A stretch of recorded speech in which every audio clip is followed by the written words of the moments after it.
Ya Tuhan yang baik, kami mau berterima kasih untuk anugerah dan kebaikan-Mu dalam hidup kami. Terima kasih kalau pada pagi hari ini Engkau masih membangunkan kami, memberikan kami kesempatan untuk hidup. Kau sudah hantar kami ke rumah-Mu, dan kami sekarang sedang beribadah, memuji, menyembah Engkau, merayakan kebangkitan-Mu. Tuhan, terima kasih untuk anugerah ini. Kami akan belajar bersama-sama dari firman-Mu. Mohon Engkau sucikan kami. Ya Allah, Roh Kudus, berbicaralah kepada kami. Berkati kami, berkati saya dan juga jemaat-Mu. Terima kasih dalam nama Tuhan Yesus Kristus. Kami telah berdoa. Haleluya. Amin. Silakan duduk. Shalom, Bapak Ibu yang terkasih dalam Tuhan Yesus Kristus. Ya, puji Tuhan kalau pada pagi hari ini kita bisa berkumpul di rumah Tuhan, dan kita bersama-sama akan belajar firman Tuhan ya. Kita akan memperingati kebangkitan Tuhan kita. Bapak Ibu yang terkasih, masih semangat? Amin. Amin. Begitu dia kurang mantap nih. Masih semangat? Amin. Begitu dong, sudah jadi kayak tos kiri dan kanan. Ayo semangat. Ayo lah. Sudah. Sekarang kita fokus ke sudah. Terbalik lagi nih. Kacamata sampai terbalik.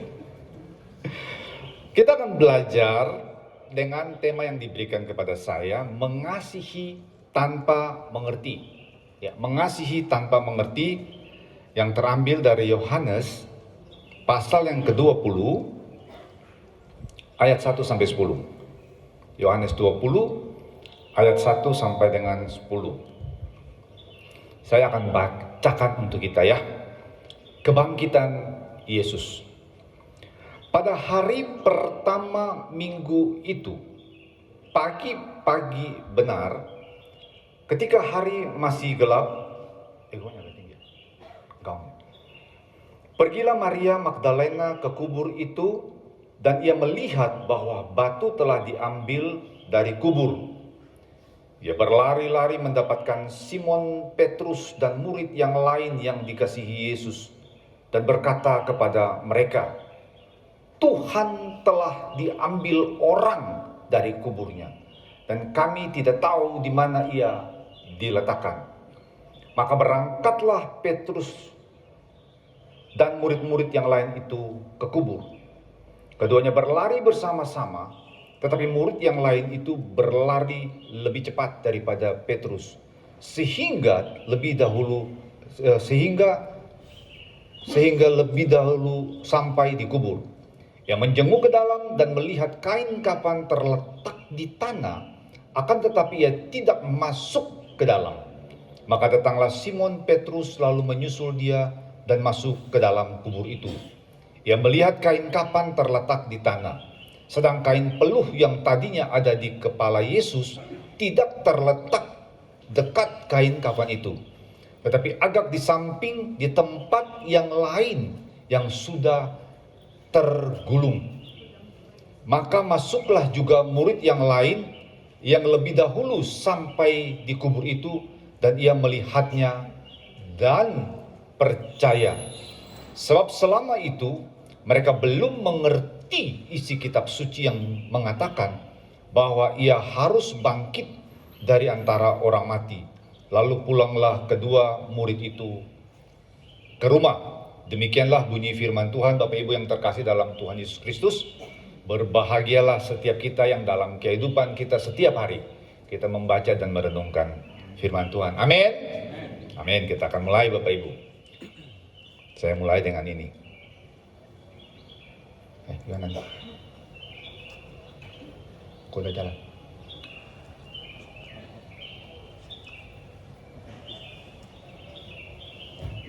Udah jalan ya? Sorry. Kita mulai dengan tak kenal. Ada kan kalimat ini kan? Tak kenal maka tak sayang. Makin kenal makin. Ada kalimat ini? Ada enggak Bapak Ibu? Ada. Bapak Ibu setuju dengan kalimat ini? Kita kan sering kali diajar gitu kan? Maka tak kenal maka tak sayang. Makin kenal makin sayang. Setuju dengan kalimat ini Bapak Ibu? Hah? Kenapa? Setuju tak? Enggak setuju. Satu kali setelah selesai ibadah, saya mau tanya dulu lebih jauh nih. Yang ibu-ibu setuju? Enggak juga. Yang bapak-bapak setuju? Enggak juga. Banyak kepahitannya rupanya. Ya Bapak Ibu yang terkasih dalam Tuhan Yesus Kristus, satu kali di dalam ibadah dan selesai ibadah, ada seorang bapak. Dia datang menghampiri pendetanya, lalu kemudian beliau bilang, "Pak, bolehkah saya bercerita sedikit kepada Bapak kah?"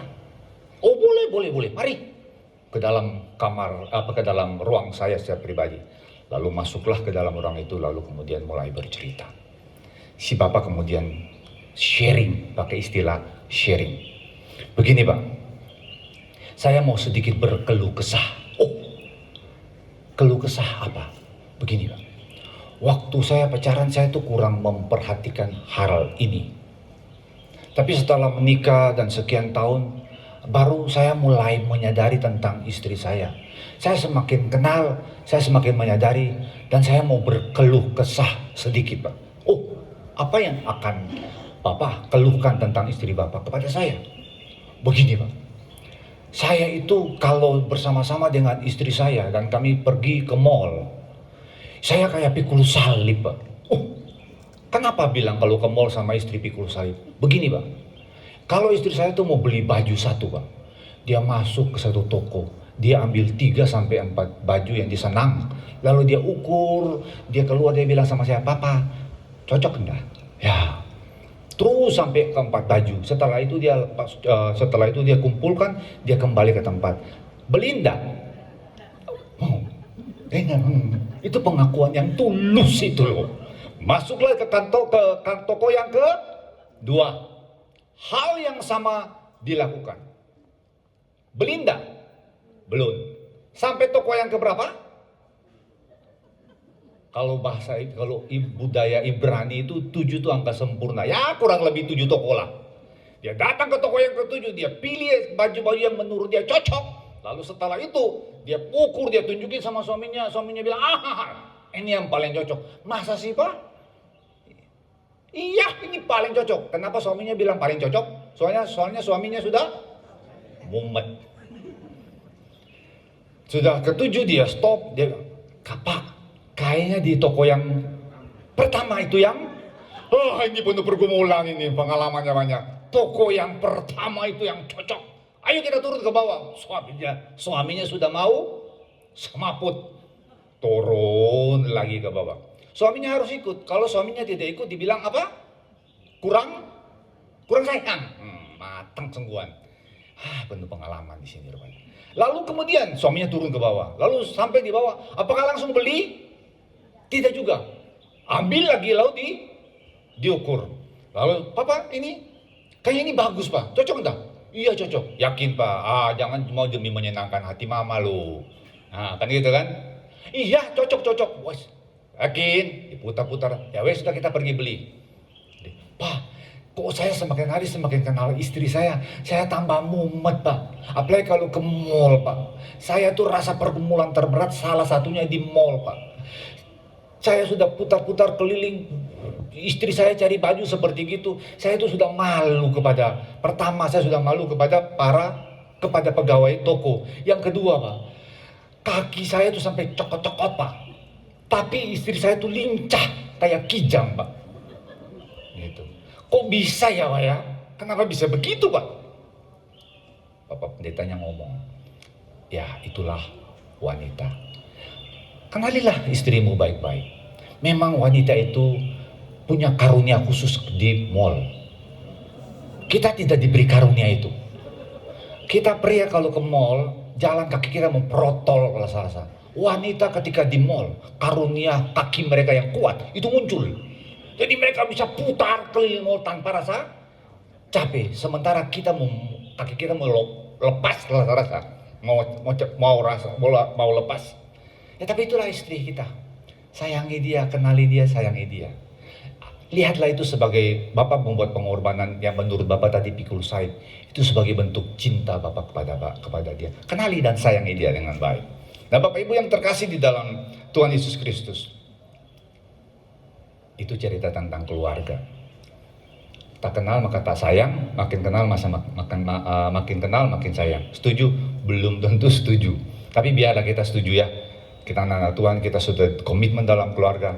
Apapun pasangan hidup kita semakin kenal kekurangan kelemahan, kita tetap semakin hari semakin mencintai. Amin. Nah, jadi sekarang kalau ke mall jangan marah-marah lagi ya, ditemani saja terus. Nah, Bapak Ibu yang terkasih dalam Tuhan Yesus, bagaimana dengan kalimat tidak terlalu mengenal, tidak terlalu mengerti, tapi sangat mengasihi? Apakah mungkin? Mungkin?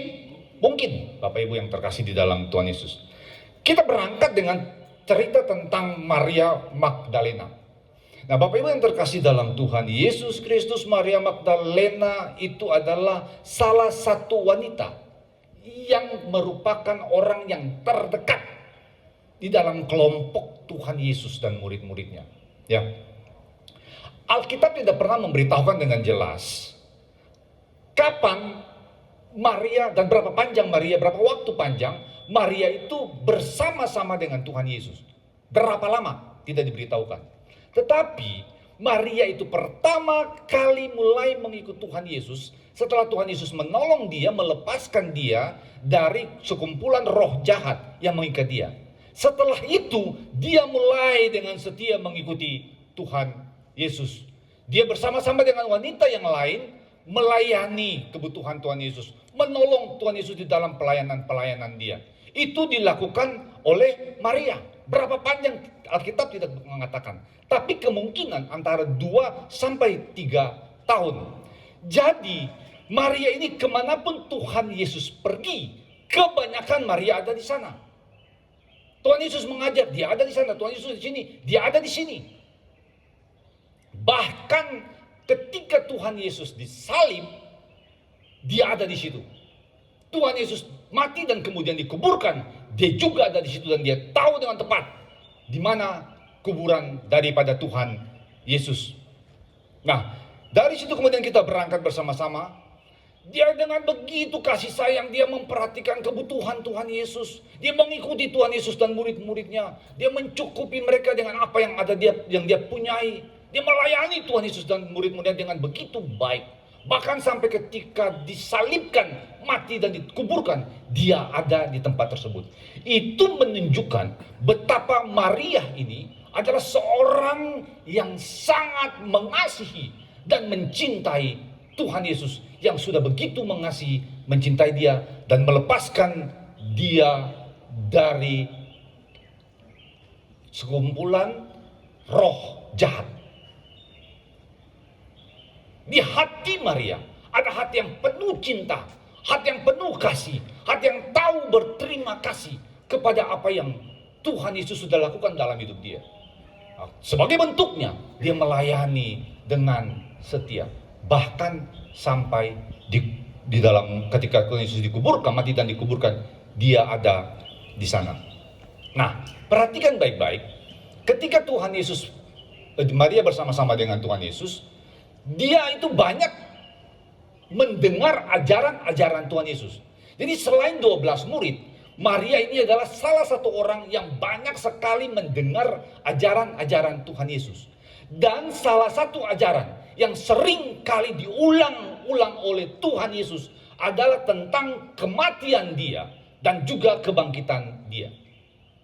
Ada sekian banyak pengajaran Tuhan Yesus dalam hal ini, dalam poin ini. Bagaimana saya akan mati, kemudian saya akan bangkit. Bagaimana saya akan mati, kemudian saya akan bangkit. Dan Maria ada di situ. Dia mendengar dengan baik apa yang diajarkan oleh Tuhan Yesus. Lalu tapi kemudian Bapak Ibu yang terkasih dalam Tuhan Yesus, poin selanjutnya, mengapa sekalipun Maria mendengar begitu banyak, dia ada di dalam lingkaran itu dan dia mendengarkan secara langsung, tapi dia tidak mengerti apa yang diajarkan oleh Tuhan Yesus. Makanya ketika pagi-pagi itu, ketika dia datang di kuburan, lalu dia lihat kuburan terbuka, hatinya, kok bisa ya kuburan terbuka? Mana pengawal-pengawalnya? Kok enggak ada?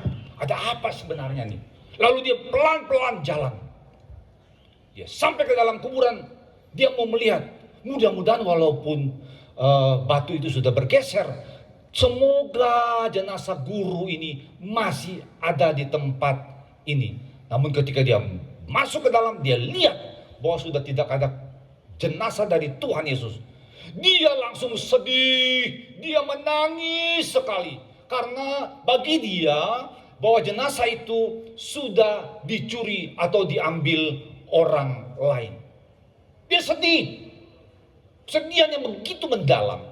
Karena pribadi yang begitu baik, pribadi yang begitu mengasihi dia, sekarang walaupun dia sudah mati dengan begitu kejam, jenazah pun masih dicuri oleh orang lain.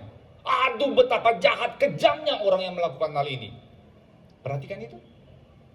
Sudah mendengar pengajaran berkali-kali tentang kematian dan kebangkitan, tapi dia tidak mengerti.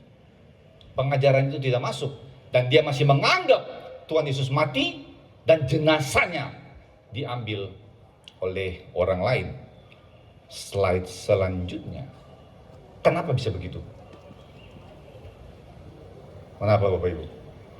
Itu pertanyaan bersifat perenungan. Bisa jadi ketika Tuhan Yesus memberikan pengajaran pada saat itu, Maria itu tidak terlalu fokus kepada apa yang Tuhan Yesus ajarkan.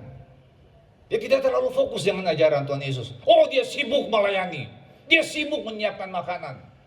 Dia sibuk mengatur keperluan-keperluan yang dibutuhkan oleh Tuhan Yesus. Dia sibuk. Sehingga ketika Tuhan Yesus memberikan pengajaran-pengajaran yang penting, kebenaran-kebenaran yang penting itu, dia lewat dan tidak nyantol. Bisa jadi. Bisa jadi, aduh, ngapain sih mikir-mikir yang berat-berat? Hidup ini sudah pusing. Kenapa lagi mesti terima ajaran-ajaran kebenaran-kebenaran yang berat kayak begini? Kepala ini tambah sakit, tambah pusing. Mendingan yang ringan-ringan saja dah.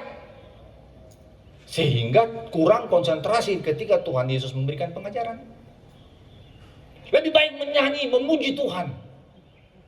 Ketika ajaran-ajaran yang penting itu disampaikan, aduh, lewat dah sudah dah. Yang penting kan mengasihi, yang penting kan mencintai Tuhan, yang penting kan melayani Tuhan. Kebenaran, lewat dah, nggak terlalu penting dah itu. Atau mungkin saya tahu itu penting, tapi sudahlah, daripada kepala pusing, tak usah terlalu pikir hal yang itu. Bisa jadi. Itu yang dilakukan oleh Maria. Makanya ketika Tuhan Yesus bangkit, sesuai dengan ajaran dia, Maria tidak mengerti. Dia tidak mengerti ajaran itu. Bapak Ibu, sekarang kita masuk ke slide selanjutnya. Sekarang bahaya mengasihi tanpa mengerti itu apa? Bapak Ibu, engkau dan saya tidak cukup hanya mengasihi Tuhan dan kemudian mengekspresikan kasih kita kepada Tuhan di dalam bentuk pelayanan untuk membalas kasih dan kebaikan Tuhan kita. Memang mengasihi Tuhan itu baik, mencintai Tuhan itu baik, dan melayani Tuhan itu baik sebagai ucapan terima kasih.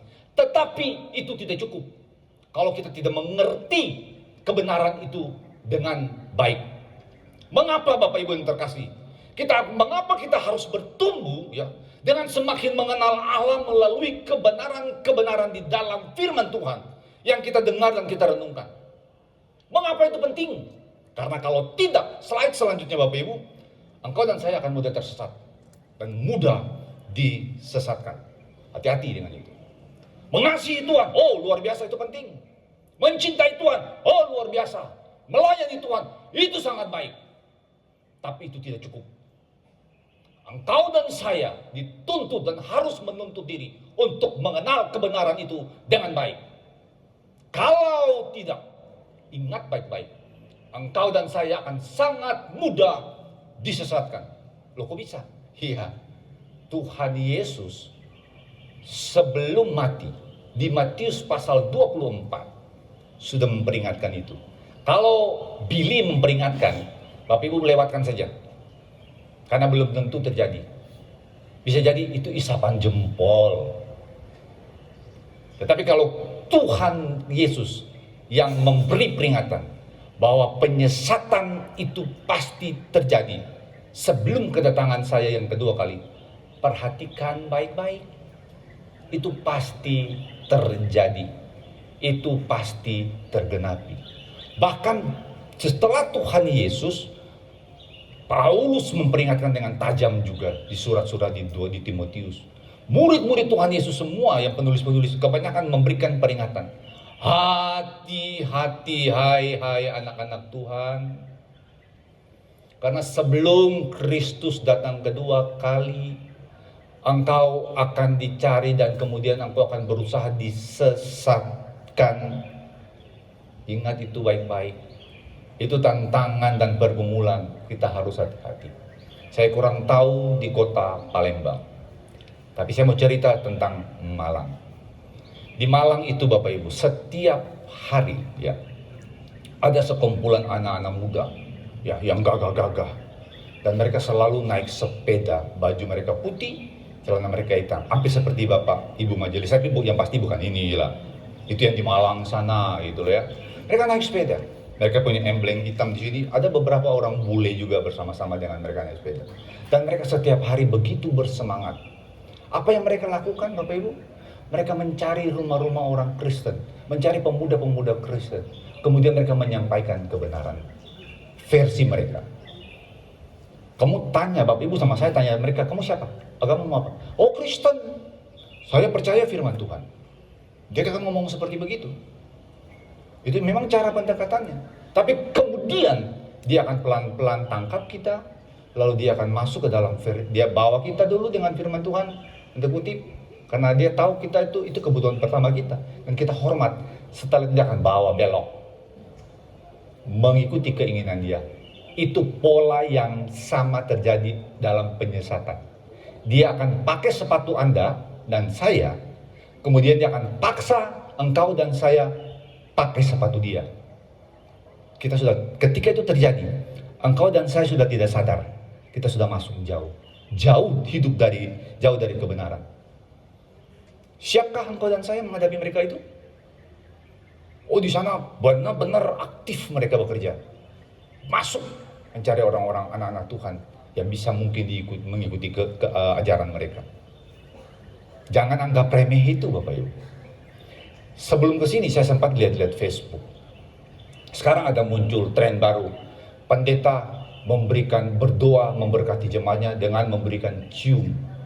Yang dicium kan pendetanya laki-laki tuh, yang dicium bukan bapak-bapak dan ibu-ibu, wanita-wanita muda. Nggak tahu ajaran dari mana itu loh. Tapi itu terjadi, dan itu viral loh Bapak Ibu. Terjadi. Begitu banyak ajaran-ajaran seperti itu.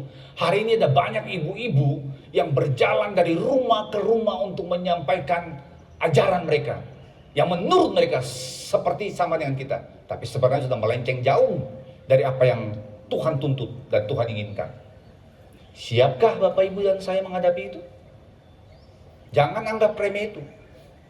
Jangan-jangan kita bilang kita percaya kepada Tuhan, tapi kemudian suatu kali waktu kita sudah melenceng jauh, dan ketika kita ketemu sama Tuhan, Tuhan bilang, kamu siapa nih?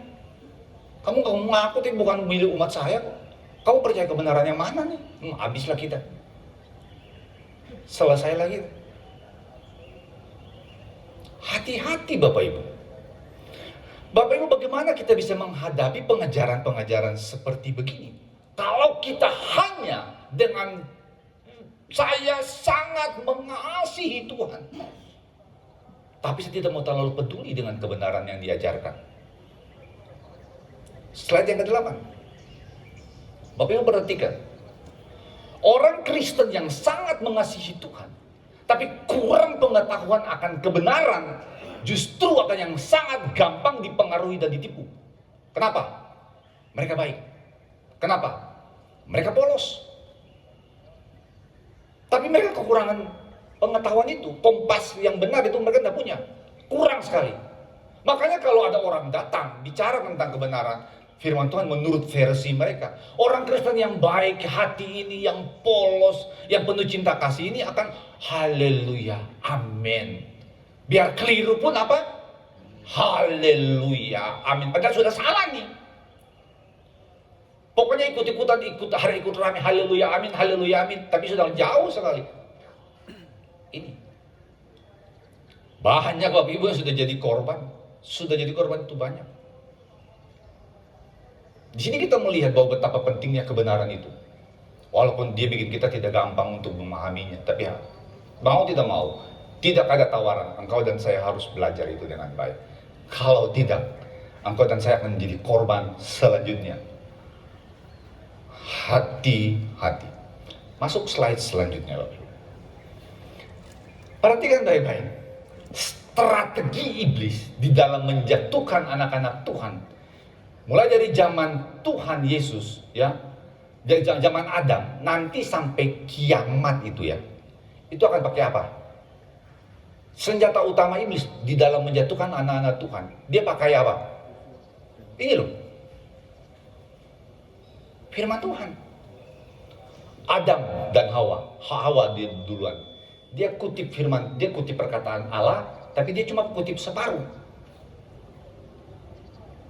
Hawa katu. Ingat percobaan Tuhan Yesus. Slide selanjutnya. Perhatikan ajaran Tuhan Yesus. Ini Matius 4 ayat 6.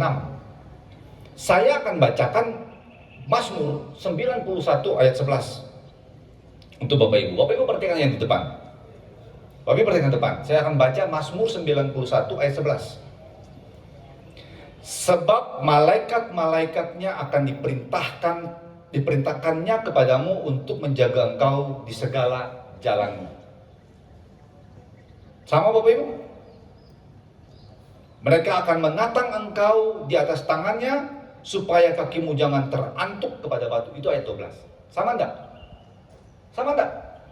Sekali lagi ayat 12. Mereka akan menatang engkau di atas tangannya supaya kakimu jangan terantuk kepada batu. Sama enggak? Sama Bapak Ibu. Bayangkan iblis dia kayak tanda kutip dia hafal firman Tuhan untuk menjatuhkan anak-anak Tuhan. Lah kalau engkau dan saya tidak mengenal kebenaran itu dengan baik, jadi apa engkau dan saya nantinya? Salah satu musuh kita yang paling ingin menjatuhkan kita adalah iblis. Cilakanya dia pakai firman Tuhan untuk menjatuhkan engkau dan saya. Nah bagaimana kalau engkau dan saya itu hanya mengasihi, mencintai Tuhan, tapi tidak mengenal kebenaran itu dengan baik? Kita akan bilang haleluya amin, padahal kita sudah mulai diajak miring-miring nih.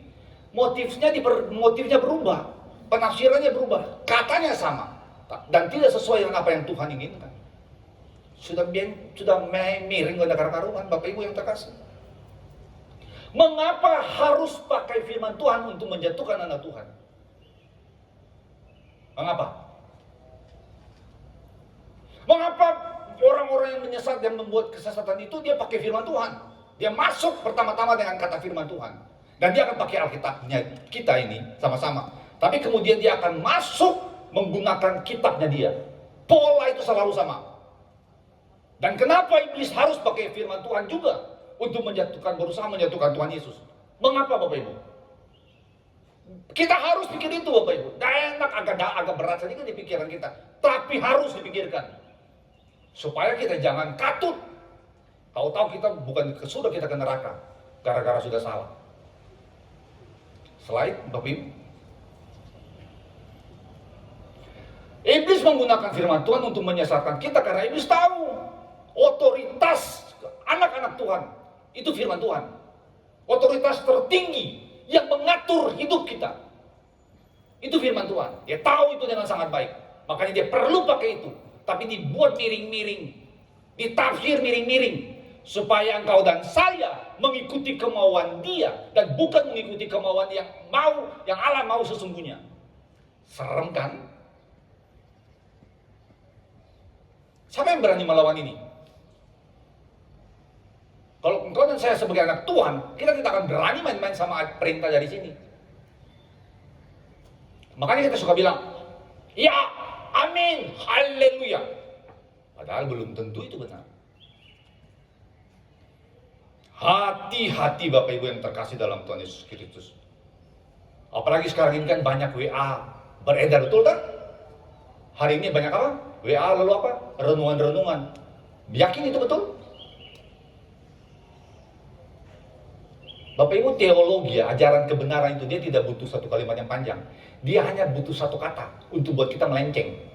Makanya bahaya sekali teologi itu. Dia tidak butuh kalimat panjang.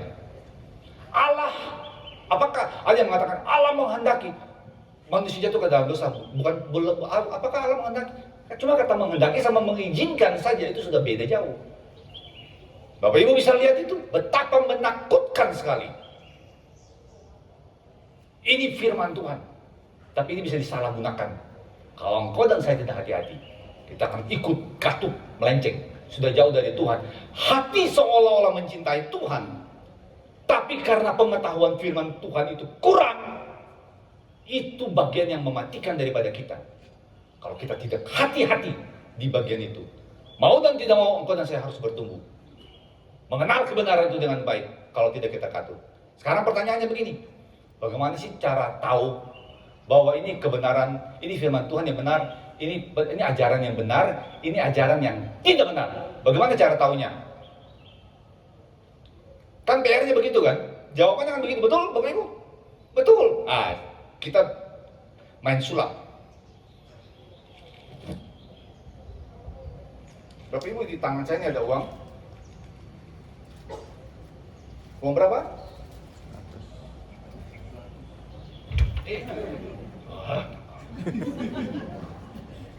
Di tangan saya ini ada uang berapa? 100. Ada 2 lembar. Ada 2 lembar. 100.000. Permisi tanya Pak. Bapak sering pegang uang 100.000? Lumayan sering ya Pak? Mari Pak, ke depan Pak. Jangan khawatir, saya tidak kasih kok Pak. Mari kita menghadap ke jemaat. Bapak tolong tutup mata Pak. Bapak pegang uang ini. Pegang dengan baik.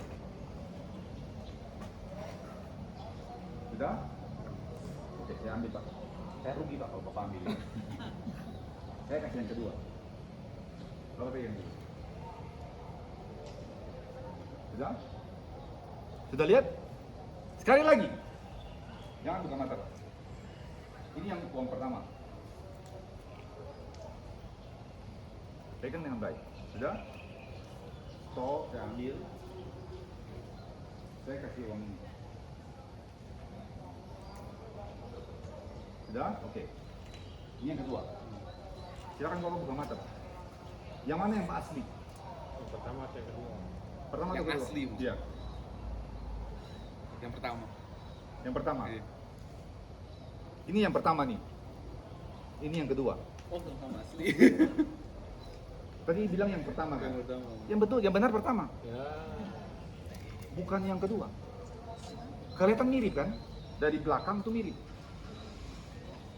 Seperti agak sedikit mirip, tapi sudah ada sedikit perubahan kan? Saya buka begini, ini yang kelihatan. Tapi perhatikan. Bagaimana Bapak Ibu bisa tahu bahwa ini benar, ini salah? Kenalilah kebenaran yang sesungguhnya. Jangan bingung ya dengan yang tidak benar. Sorry, namanya Pak siapa? Pak Yohanes. Bagaimana bisa membedakan uang 100.000 asli sama 100.000 palsu? Tiap hari pegang uang 100.000 asli. Terus pegang. Lama-lama tangan kita jadi apa?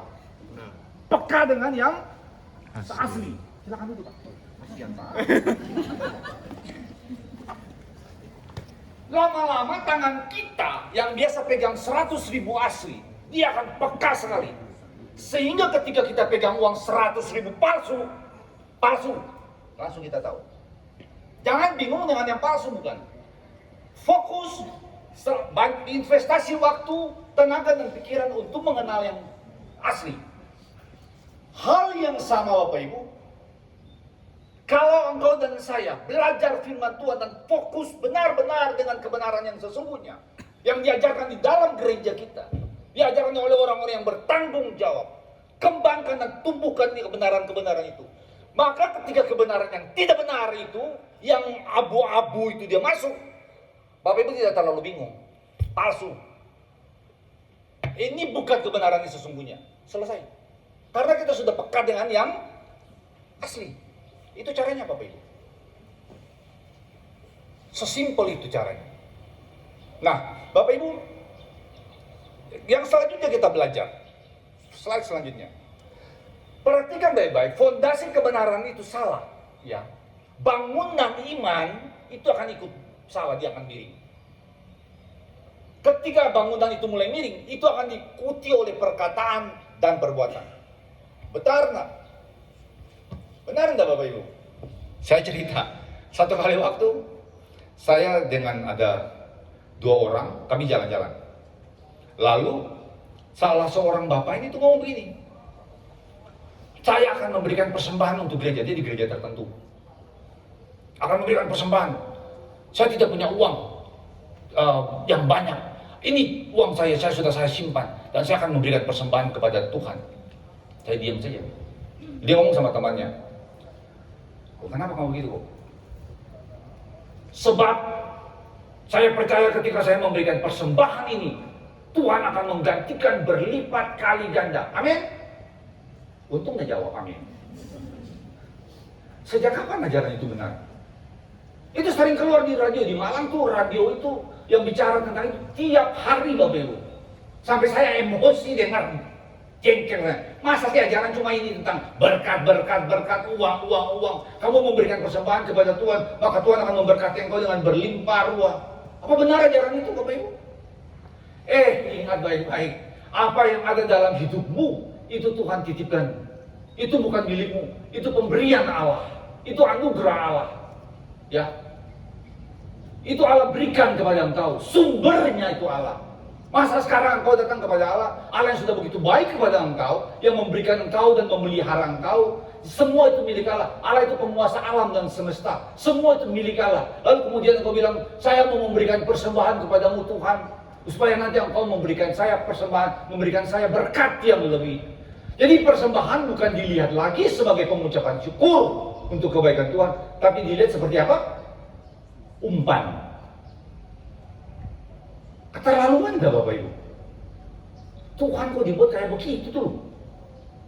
Yang kalau malaikat pun, nabi-nabi yang hebat-hebat itu ketika berhadapan dengan Tuhan, mereka berlutut. Ini malah diajarkan yang aneh-aneh. Seolah-olah Tuhan itu yang punya ikan, berkat. Lalu saya kasih umpan turun, umpannya kecil, ikannya kecil. Umpannya besar, ikannya besar. Tuhan yang ngatur umpan. Itu kan keterlaluan Bapak Ibu yang terkasih dalam Tuhan Yesus. Sejak kapan ajaran firman Tuhan seperti itu kalau kita mau mengerti bahwa semua itu adalah anugerah Tuhan? Memberi itu anugerah. Kalau engkau dan saya bisa memberi, itu anugerah Tuhan. Siapa engkau dan saya? Allah tidak memberikan kesempatan kepada Michael Jackson untuk mempergunakan uangnya persembahan kepada Allah. Enggak loh. Dia lebih kaya daripada engkau dan saya. Freddie Mercury, Tuhan tidak kasih kesempatan untuk memberikan persembahan, mendukung pekerjaan Tuhan. Enggak. Sampai hari ini Elon Musk pun yang begitu kaya raya, Tuhan tutup pintu untuk mau memberikan persembahan sebagai bentuk pengucapan syukur. Tuhan tutup. Justru engkau dan saya yang tidak ada apa-apanya gitu, Tuhan buka kesempatan untuk melayani Tuhan dengan uang. Bukan itu anugerah. Beri sebagai bentuk pengucapan syukur dan terima kasih. Itu yang Tuhan mau. Dan itu ajaran yang sesungguhnya. Nah, kita bisa hanya mengerti begini-begini Bapak Ibu, jika engkau dan saya tumbuh di dalam kebenaran. Dan kita tidak gampang dibolak-balik oleh ajaran-ajaran yang tambah hari tambah ada karu-karuan ini. Mari kita bicara lebih jauh Bapak Ibu yang terkasih dalam Tuhan. Apakah gampang belajar kebenaran? Gampang enggak? Gampang enggak? Gampang-gampang susah. Gampang-gampang susah Bapak Ibu. Untuk belajar kebenaran itu tidak gampang, tidak susah. Gampang-gampang susah. Bisa gampang, bisa susah. Nah, mari kita bicara bersama lebih lanjut. Kita bisa mengenal kebenaran melalui renungan harian yang bertanggung jawab. Kita belajar, kita dengar baik-baik. Jangan fokus ke tempatan. Kalau dengar baik-baik. Bisa dengar dari khotbah di dalam di gereja kita. Dengar itu baik-baik. Karena itu tuh investasi tanda kutip kebenaran. Ingat itu baik-baik Bapak Ibu. Apalagi Bapak Ibu yang terkasih dalam Tuhan Yesus Kristus.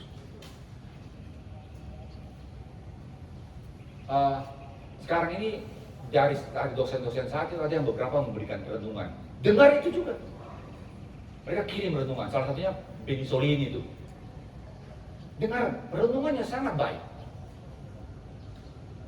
Minta dan dengar itu dengan baik. Kebenaran itu akan membuat kita mengenal lebih baik. Apakah gampang? Tidak gampang.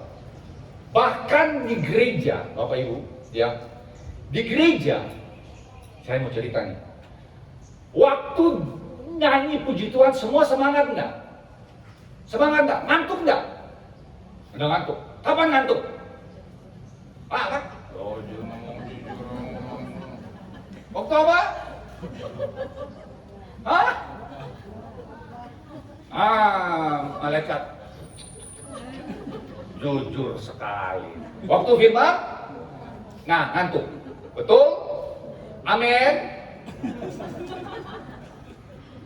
Lalu, apa yang dilakukan waktu ngantuk? Baca firman, waktu dengar renungan, khotbah, lalu ngantuk kan? Tadi waktu nyanyi, wah semangat, sampai nangis. Tadi waktu dengar firman Tuhan. Nah, waktu ngantuk tuh bikin apa? Hai ibu-ibu, jujurlah engkau mengaku. Hai bapak-bapak, apa yang engkau lakukan ketika firman Tuhan sedang ditabur? Apa yang dilakukan?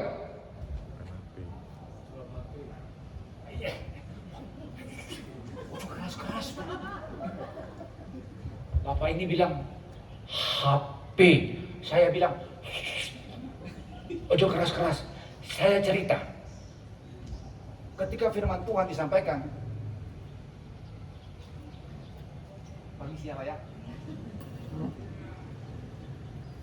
Kalau bapak-bapak tuh tidak bawa tas, yang suka bawa tas siapa? Di dalam tas ada apa? Khotbah disampaikan. Apa yang dilakukan? Lalu apa?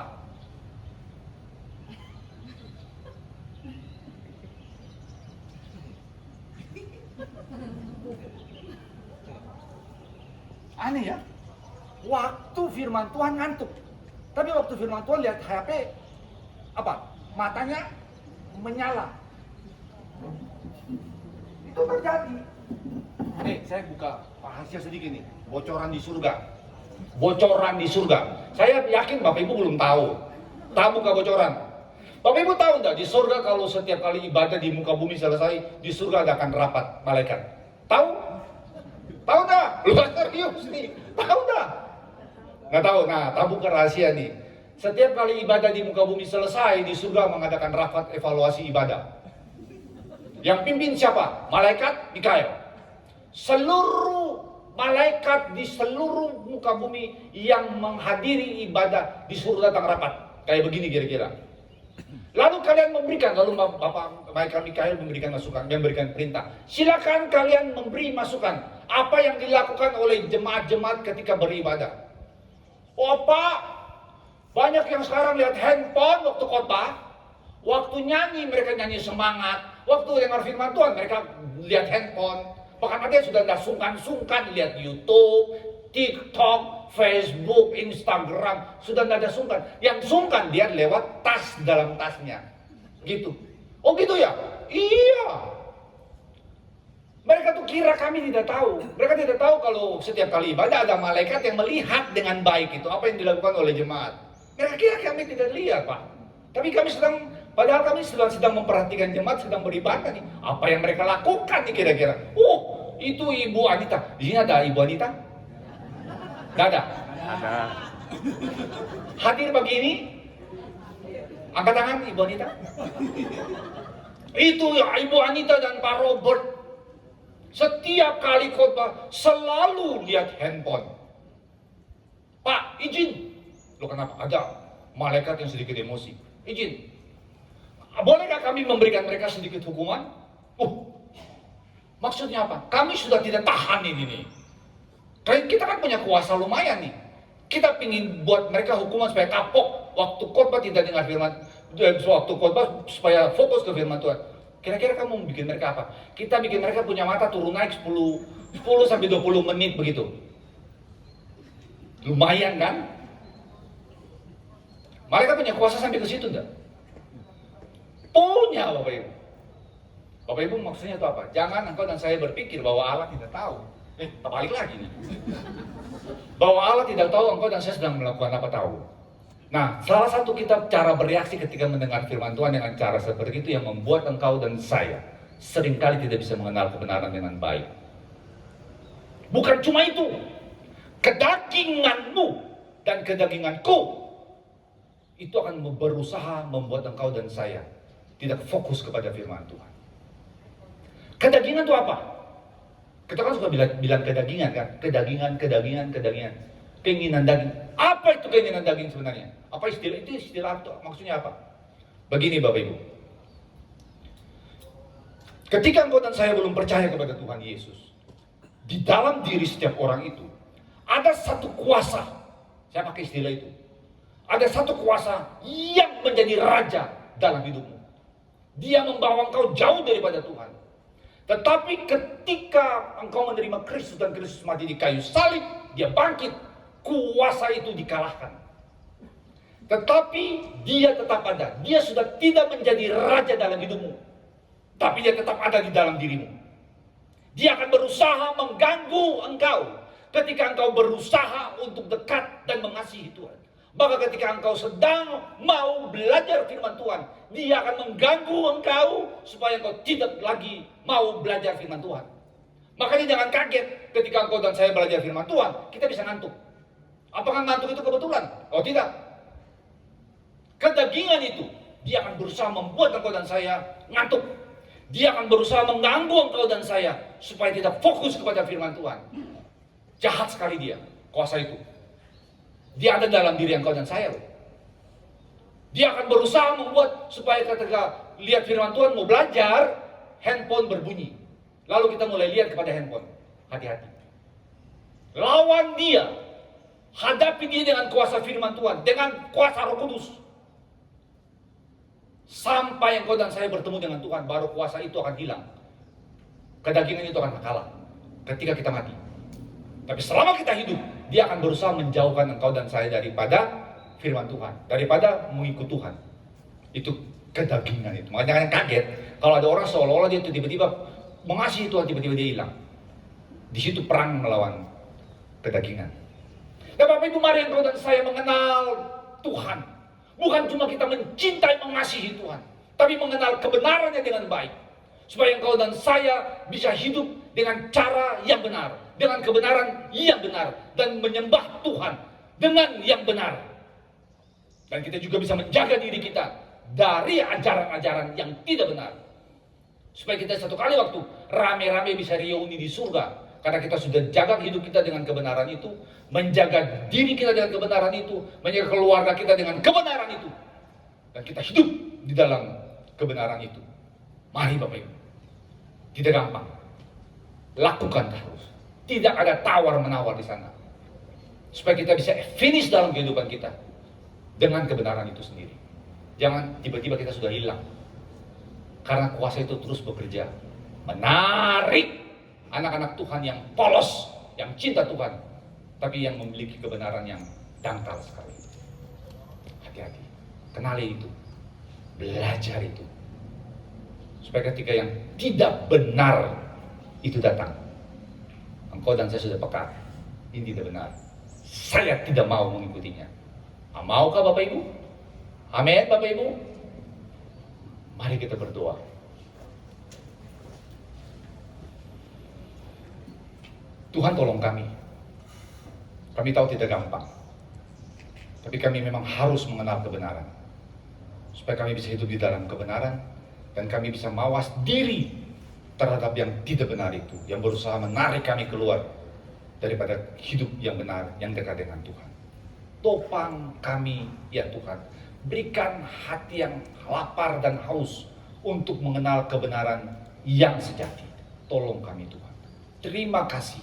Kami serahkan waktu selanjutnya kepadamu dalam nama Tuhan Yesus kami berdoa. Haleluya, sama-sama katakan. Amin.